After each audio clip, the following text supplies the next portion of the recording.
ito pong objects of expenditures, ito po ay mapapatunayan ni Colonel Lachica. Sir, siguro sa pauna, sir, ano po yung assessment po ninyo sa naging trial po kahapon? Well, medyo circus. Marami pong mga pangyayari doon na, kumbaga, ang maraming rhetorics, maraming optics, no? But at the end of the day, si Ma'am Gina Acosta was able to hold her ground, no? At nakapag-testify po siya ng mabuti at na-explain po niya ng mabuti kung ano lang po yung trabaho niya. Kung ano man yung pinipilit para ipaamin sa kanya, hindi po nagawa, no?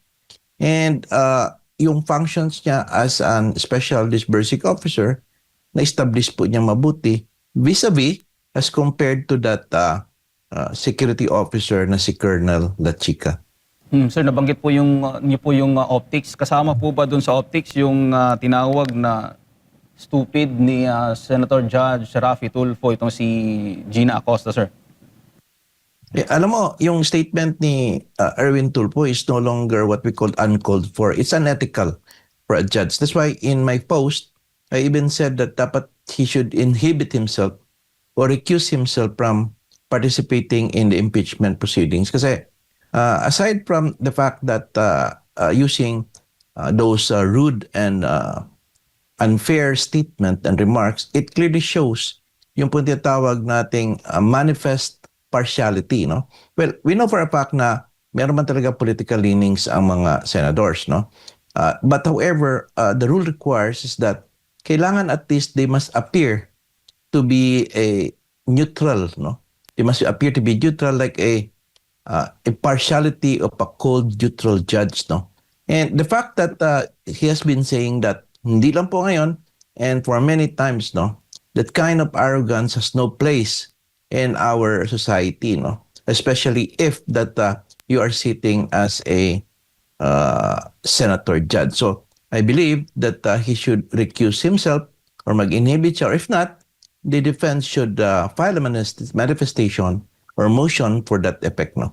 Even if hindi po siya papayag, kasi before po meron po dun sa Corona, no, pinailan po ng inhibition din si Senator Franklin Dron, but of course he did not recuse, no?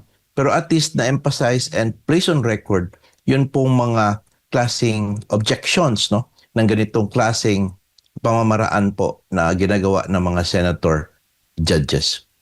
In some way or somehow, attorney, masasabi din po na ba natin itong na makakatulong din sa ating mga kababayan na nanonood, nakasubaybay dito, na kung sino yung mga senator judges na talagang panig, na talagang alam kung saan o alam nila kung saan patungo itong trial, or talagang para lang ito o usigin o para lang usigin ang ikalawang Pangulo, sir? Well, yes, of course, no. We have to understand na kaya nga ang sui generis itong impeachment proceedings, because it has this what we call parang political affiliations as well as legal evaluation, no? Alam po natin yan. And in fact, alam po ng mga tao, no, despite the fact na si Raffy Tulfo is not would not have not yet said those words na usually sinasabi niya, alam po natin na kung sino po yung may mga leanings na ganyan, no? And we can even say na I think there are at least 5 clear po dyan talaga na meron po political leanings. Not only dito po sa prosecution side that they will really convict, as well as po dito sa defense side that they will really acquit po. With that being said, sir, masasabi ba natin na kahit marami pang dadaanan, marami pang trial days na dadaanan nitong impeachment trial against VP Sara, masasabi ba natin, sir, na dahil sa pinapakita ng ilang senator judges, done deal na itong trial, sir? Well, hindi naman, kasi there is still a need for 16 votes. As we have to understand na this is actually a numbers game pa rin. Kahit ano pa sabihin nila, this is politics pa rin. It will always remain as a numbers game. So they need 16 votes within which to convict, no? So assuming that they have 13 right now, they need 3, no, to influence from the minority to get these 3 senator judges to go with them, no? However, if they can do that, no problem if they can get 16 votes and they convict. That's politics. That's how it is, no? As to the present rules. Wala po tayong magagawa niyan. However, it is possible also that from the majority side, pwede ring lumipat po, no? Papunta dito sa minority. And that's how it is. That's how politics works. Because at the end of the day, balimbingan lang ito eh.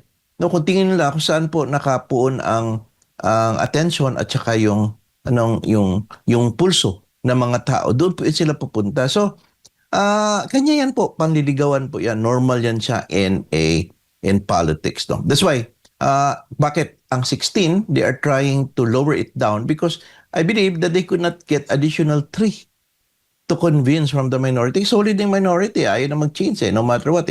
Kumbaga, nabasa na maligo na lang kami. But whereas, ito pong 13 na sila tinatawag nilang BBM senators, is that they are having a difficulty in attaining that. So, maraming umuugong-ugong, although hindi galing sa kanila, from the private lawyers, at saka meron pang isang dean, no, nagsasabi na i-lower ang threshold pabalik-balik, because they are trying to condition the mind that effectively will be the one that they are going to follow, to lower it down. But buti na lang, there is a pronouncement that we cannot change the rules mid-trial, no? So I was thinking, and my analysis is that someone, I think, will go to the Supreme Court and ask kung ano talaga yung threshold issue. Can this 16 be lowered down? Because yung ibang mga senators hindi nakakapag-participate because nakatago, may iba nakakulong, no? So having said that, it all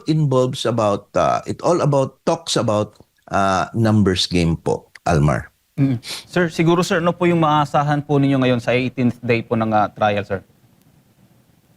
Well, sa ngayong araw na to, I think what we are going to expect is the testimony of Ontorio, who accompanied Gina Acosta doon sa pag-withdraw nitong money na ito, na confidential funds. Opo. Attorney, good morning po. Si Jade po ito. Hoy Jade, magandang umaga. Yes sir. Kabilang ho sa mga nababanggit, parang naging naging star doon sa mga naging palitan ng mga pahayag itong si Colonel Raymond Lachica.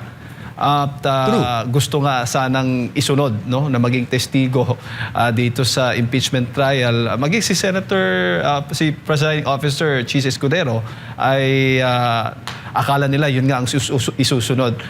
Sa tingin ho ninyo, bakit kaya hindi nila isinunod nitong prosecution si Colonel Lachica? Gayong yun po ang laging nababanggit nitong si Gina Acosta, disbursing officer, na doon mismo dinidisburse yung pera mula sa confi funds kay Colonel Lachica para nga sa pagpapatupad o implementation, attorney.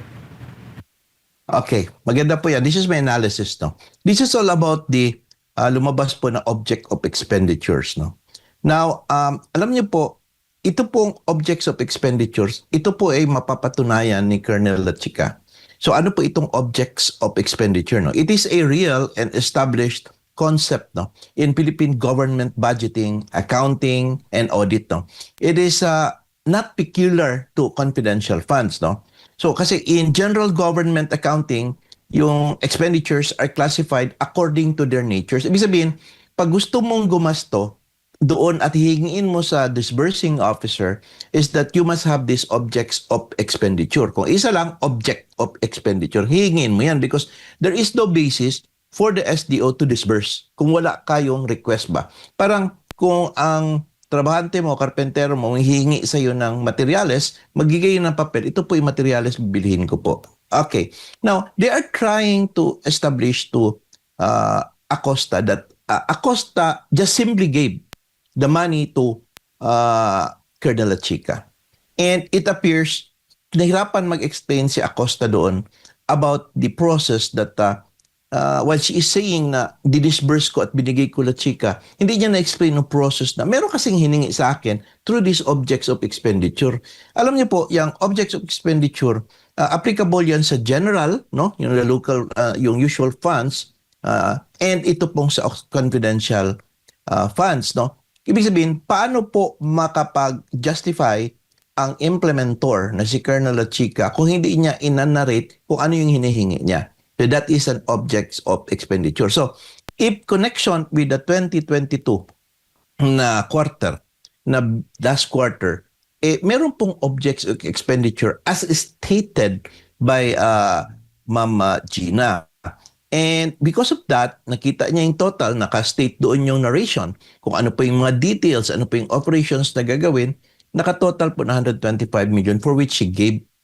And may stamp receipt na na-receive po ni Colonel Lachica. That would explain that the accountable officer na si Gina Acosta did not transfer it to another accountable officer, to a non-accountable officer, which is bawal sa joint circular. So what she did was that somebody requested for for money in order that he will be using for expenditures. And because of that objects of expenditure, nag-disburse po siya. Yun po ang very important distinction po, Jade. No? Kasi that would show the chain of custody ng pera, that it was transferred through request and it was being implemented. So, yun ang kanilang iniingatan, no? Because parang meron na silang na-establish na doubt because it was not carefully explained. So, they would not want Colonel Lachica to testify. And take note that if Colonel Lachica testifies, he will be able to explain, number one, ano po yung nilalaman ng objects of expenditures at bakit niya binawi. Now, I would explain in advance that kaya ang binawi po, kasi po yung objects of expenditure detail po yan. Nakalagay po yung mga confidential operations, is possibly the place name at ng mga tao or mga aliases and everything there. Now, this cannot be submitted to the ICPAW. Unlike dun sa general audit process na pag may objects of expenditure is sinasubmit kasi hindi naman, wala namang confidential doon, ito po object of expenditures, hindi po ito sinasubmit. Kaya binawi ni Colonel Lachica because as long as nakapag-liquidate na siya, nakasabit na siya ng mga resibo at niliquidate na po. And in fact, Jade, if you will look at the circular, no, there is no statement na requirement ang objects of expenditure is submit. But if you will look at the other concept in Philippine government budgeting, accounting audit, kailangan po yan isubmit. Opo. Medyo doon banda sa huling bahagi, attorney, talagang mainit yung nagiging pagtatanong nila kay Gina Acosta. Kasi nakabatay doon, may isang senator judge na sinabi, binasa po yung circular na merong parte po doon nagsasabing dapat from disbursing officer o STO nga, ibigay yung pera sa final recipient. Ang tanong ngayon, si Colonel Lachica ho ba ang final recipient? Pwede ho ba ninyong maipaliwanag ang ganun pong bahagi ng kanilang pagtalakay? Hindi po. Actually, that's wrong, no? No confidential informant will do that and say, punta ka dito, sabi ni Acosta, pagkilala ko sa'yo, bigay ko sa'yo yung pera. I cannot do that, no? Because, these mga assets sa ground, no? In the intelligence community, they only trust their handlers. In fact, they do not even trust Lachica for that matter. Yung mga specific handlers sa baba, meron na po yan. So, ibig sabihin, they only trust people whom they think that the people will keep the secret so that their lives will not be at stake or in danger. So, ano po nangyari? So, a procedure is that once there is an objects of expenditure as done by Lachica and naibigay po sa kanya, yun po siya, ipapadala po niyan as to implement it, ipapadala po niya doon sa mga tao niya na may mga kanya-kanyang asset na hinahawakan. And it can be done. Even in hours, no? Palawan, pwede po siya bank transfer, GCash, and everything. That can be done. That's easy. So, ibig sabihin, if they will talk about the literal interpretation of the circular, na kailangan si Gina Acosta mismo ang magdi-disburse in front of the confidential informant, that's absurd. Hindi po yan pwede. Even sa case ng lahat na nag-handle ng mga confidential funds, that is not done. You remember? So, that's how it is, no? So, you have to give it to the implementer. The implementer will give it to doon sa kanyang mga tao na may mga handler din na kanya-kanyang assets, no? So, katulad po niyan, if that is the case, that there is no such thing as giving to Lachica this, what you call yung parang siya na ang maggawa ng discretion para kanino ibigay. Parang sinasabi kasi ng prosecution ganito kasi Jade. So, binigay mo kay La Chica, si La Chica, ako nang bahala niyan, bigyan mo ako 125 million. Isipin ko kung sino ang bibigyan ko. Hindi po ganun eh. Ang nangyari is that the plan na yan, plan out, and it was stated in the objects of expenditure. At nakastate doon kung sino pagkagastahan, sino makakatanggap. So, pag ganun na, hihingi na niya. So with that, binigay. So ngayon, i-implement niya. Now, these objects of expenditure, the moment na ma-liquidate niya, makabigay na siya mga resibo, babawiin yan kasi confidential ngayon eh. Hindi yun pwede ipakita sa COA kasi pag mag-leak yan, delikado, di ba? That is what, no? The left wants is that mag-leak ito para malaman nila kung sino yung mga confidential informants. Take note, no? Maraming kasing mga confidential informants, no? Because I have so many friends sa intelligence community, no? Sa ISAP and sa CADG. But actually, hindi lang man kasi titignan ordinaryong tao yung ano yung nakikita natin sa TV, no? It may be even yung barangay captains, iba yung mga leaders sa tribe, no? Mga IPs na nasa bundok. Kasi these are the people somehow parang nire-recruit, no? Or gina-manipulate na mga NPA to join the ranks, no? Tinatakot nila to join. So, marami po mga confidential informants na ganyan. At iisa lang handler niyan. Hindi po yan even mag-reach out to kay BP because they would not even trust, no? They will only trust to their specific handler. Opo. Naku, attorney, ay mukhang Yes. nagsisimula na. Nakikita na natin yung live feed mula dyan Yes sa po. Senado. At Maraming maraming salamat salamat po muli sa inyong oras at sa pagbibigay po ng impormasyon. Good morning.